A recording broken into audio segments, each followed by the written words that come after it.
Olá, gente, tudo bem? Essa aula é a continuação da aula passada, tá? Sobre dengue. Então, se você não viu a primeira parte ainda, olha lá, porque isso aqui é a segunda parte, certo? A gente está quase acabando. Bom, então eu vou falar para vocês de um exame, certo? Um exame prático que você vai poder fazer naqueles seus pacientes que têm febre, né, com duração de 2 a 7 dias, né, que tá morando em área que tem muito Aedes aegypti, que você está suspeitando que talvez possa ser dengue. Você pode fazer esse exame que é a prova do laço, tá certo? E no que consiste esse exame? Lembra que o paciente com dengue ele tem fragilidade vascular e isso vai fazer com que aumente a permeabilidade do vaso, tá? Então é mais fácil para o paciente perder líquido e até mesmo hemácias, certo? De dentro do vaso. E aí o que você faz? Você vai insuflar um manguito de aferir pressão, certo? O mesmo manguito que você usa para aferir pressão. Mas você não vai insuflar demais, não. Você vai fazer o seguinte: você vai pegar a pressão sistólica do paciente, somar com a pressão diastólica do paciente, e esse resultado dessa soma você vai dividir por 2. Então você vai insuflar o manguito até o valor de pressão que você obter, tá certo? E aí você vai deixar o manguito insuflado por mais ou menos 3 a 5 minutos, tá certo? E aí no paciente com dengue, você vai ver que vai começar a surgir petequias no antebraço do paciente. Então, manchinhas vermelhas no antebraço do paciente. Depois disso, depois de passar desse tempo, você vai identificar onde é que você acha que tem mais petequias e você vai fazer um quadrado, certo? Com 2,5 centímetros de comprimento de cada lado. E aí, depois que você tiver feito esse quadrado onde você acha que tem mais petequia, você vai contar. Isso mesmo, você vai contar uma por uma. E se tiver mais de 20 no adulto ou mais de 10 petequias na criança, a prova do laço é positiva. Então, se o paciente tiver uma clínica sugestiva e você fizer essa prova do laço e der positiva, você pode considerar, por exemplo, que esse caso é um caso suspeito de dengue, tá? E só lembrando que todo caso suspeito de dengue você tem que notificar, tranquilo? Mas assim, essa prova do laço ela não é um exame perfeito, né? Existem algumas possibilidades de tanto falso positivo quanto falso negativo. Por exemplo, falso negativo, o paciente dá negativo mesmo tendo dengue. Seriam em situações de choque muito intensas, né? Um paciente não tem sangue direito nos vasos, então ele vai extravasar muito pouco, né? Mesmo ele tendo essa facilidade de extravasamento. Em pacientes obesos, por exemplo, pode ter um falso negativo também, por conta de um subcutâneo mais rico em intensidade de pouso, né? Que vai dificultar a visualização de petequias que poderiam acontecer.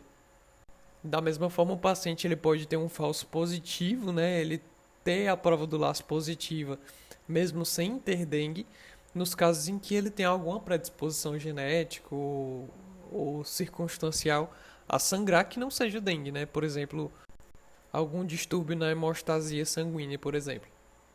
Agora, o diagnóstico específico, né? O diagnóstico de confirmação da dengue, ele pode ser feito por várias formas, certo? Até o quinto dia de doença, a gente pode usar a dosagem do antígeno NS1, certo? O antígeno que ele está presente principalmente até o terceiro dia, mas também podemos detectar por meio de isolamento viral, imunohistoquímica tecidual em casos de pacientes que evoluam com óbito ou que precisem retirar algum órgão, e PCR também.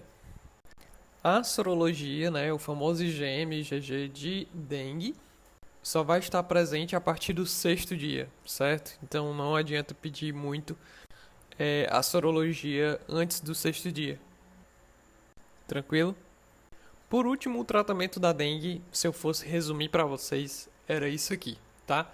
Você vai dar sintomáticos para os pacientes, ou seja, você vai dar antitérmicos para eles diminuírem a febre, diminuírem dor muscular. E muito importante lembrar da hidratação desse paciente. Por quê? Porque o paciente está perdendo líquido, está perdendo plasma, esse plasma está indo para o intestino e ele pode evoluir com hipovolemia, choque, tudo isso que eu já falei para vocês na outra parte da aula, certo? E só lembrando que o AS, que é o ácido acetil salicílico, e outros anti-inflamatórios não esteroidais, os AINES, eles não devem ser utilizados. Por quê? Porque o AS ele tem uma ação antiplaquetária, certo? Ou seja, é uma ação que diminui a ação das plaquetas, né? E as plaquetas elas fazem a primeira etapa da hemostasia sanguínea, né? Da coagulação sanguínea. Então, na linguagem popular, é como se o AS afinasse o sangue, né?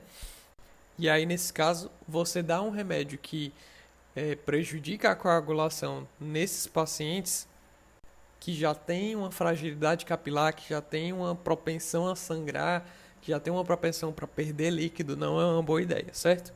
Da mesma forma, os AINES, né, que podem ser derivados do ácido acetilsalicílico, eles também não devem ser usados.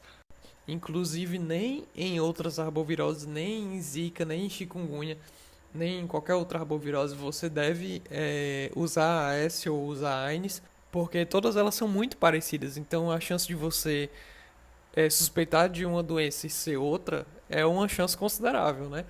Então, você não pode correr esse risco, tá? Além disso, existe a possibilidade de acontecer com infecções, tá? Existe a possibilidade de você ter infecção, por exemplo, dengue e zika juntos, tá certo? Então, você não deve correr esse risco com nenhuma arbovirose. Tranquilo? Esse daqui é o último slide da aula, certo? Esse daqui, se eu fosse dizer para vocês, ele, junto com aquele slide dos sinais de alarme, é o slide mais importante dessa aula, tá certo? Então, vamos lá com calma para destrinchar esse fluxograma, tá certo? Esse fluxograma ele é muito conhecido e ele serve para a gente classificar os nossos pacientes de acordo com o risco, certo? Dividindo eles em grupos de A a D, certo? De acordo com a gravidade. Sendo o A o mais leve e o D o mais grave. Então, começando. Você vai ver se aquele seu paciente ele tem suspeita de dengue, certo? O que que significa você ter suspeita de dengue? É exatamente o que está escrito nesse começo desse fluxograma. O que que diz? É um paciente que vai ter febre, que dura de 2 a 7 dias de duração, e duas ou mais das seguintes manifestações. E aí ele lista várias manifestações: náuseas, vômitos, exantemas, mialgias, artralgia, cefaleia, inclusive a prova do laço positiva, né? E isso serve para praticamente todo o Brasil, porque o Brasil tá lá entre os trópicos, né? Então é muito sugestivo que um quadro semelhante a esse aqui seja compatível com uma arbovirose, tá certo? Mas se você estiver num país que não tenha muitos casos de dengue, você tem que perguntar se esse paciente viajou para alguma área que possa ter o vetor, né? Mas esse protocolo ele está falando especificamente dos casos aqui no Brasil, tá? Porque esse protocolo é o protocolo do Ministério da Saúde. Então, o paciente é suspeito de dengue? Se sim, você vai ver se ele tem ou não sinal de alarme ou de gravidade, tá certo? Os sinais de alarme são aqueles que eu botei 2 vezes para vocês verem, certo? Lembra que eu falei que era importante? Pois pronto, é isso aí. Já os sinais de gravidade são aqueles que eu botei na fase crítica, lá aquelas 3 manifestações da fase crítica da dengue grave. Quais são? Choque, manifestações hemorrágicas e lesão de órgãos. Essas são as chamadas manifestações ou sinais de gravidade, tá certo? Então vamos lá. Se o paciente não tem sinal de alarme nem de gravidade, existem 2 possibilidades para ele. Ou ele vai ser grupo A ou ele vai ser grupo B. Para saber de qual grupo ele é, você vai ver se ele vai ter um sangramento espontâneo ou induzido na pele, por exemplo, pela prova do laço, se ele tem alguma condição clínica especial, risco social ou comorbidade.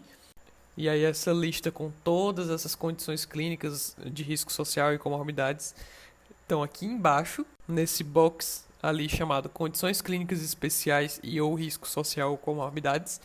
E nele vocês podem ver todas essas condições que aumentam o risco, né, dos pacientes, mas que não são sinais de alarme, eles são só condições a mais de risco. Por exemplo, lactentes, idosos mais de 65 anos e várias doenças associadas, né? Doenças cardiovasculares, diabetes, DPLC, doença renal crônica.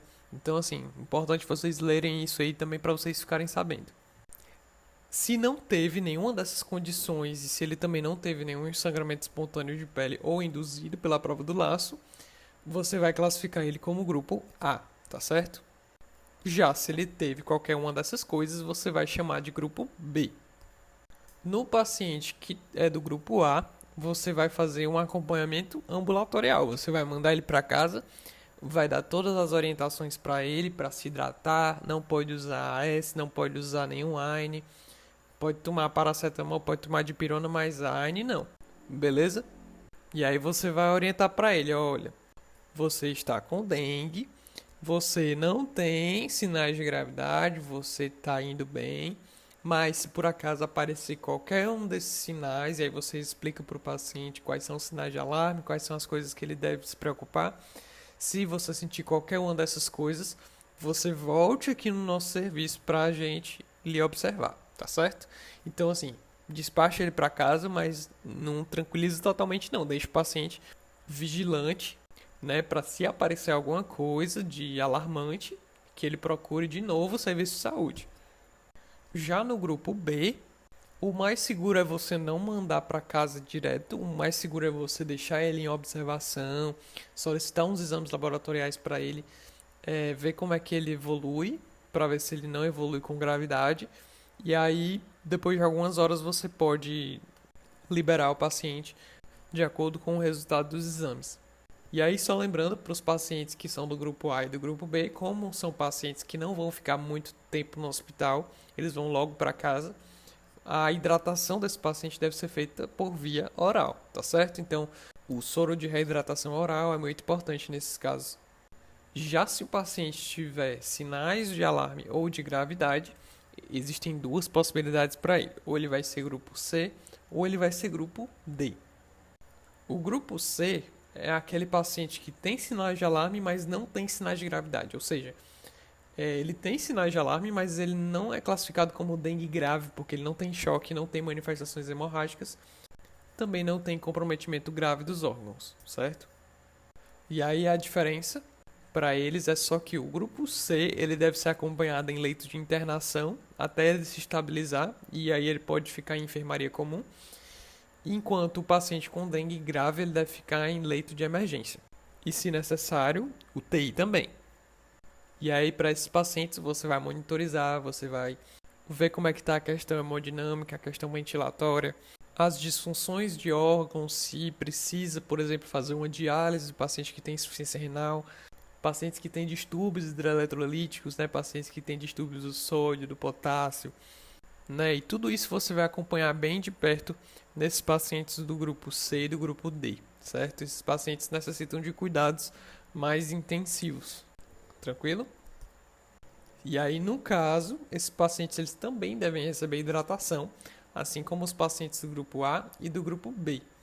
Nesse caso, dos pacientes do grupo C e D, como eles estão hospitalizados e muitas vezes eles estão instáveis, eles não conseguem ingerir por via oral, você deve fazer hidratação endovenosa, tá? Hidratação por meio dos acessos venosos. Pronto, finalizamos o fluxograma e era isso que eu tinha para falar para vocês sobre dengue. Essas foram as minhas referências bibliográficas e eu espero que tenha sido muito proveitoso para vocês. Muito obrigado pela atenção e até mais. Não esqueçam que essa aula de arboviroses continua, tá? O Luiz Gustavo vai falar para vocês das demais. Um abraço.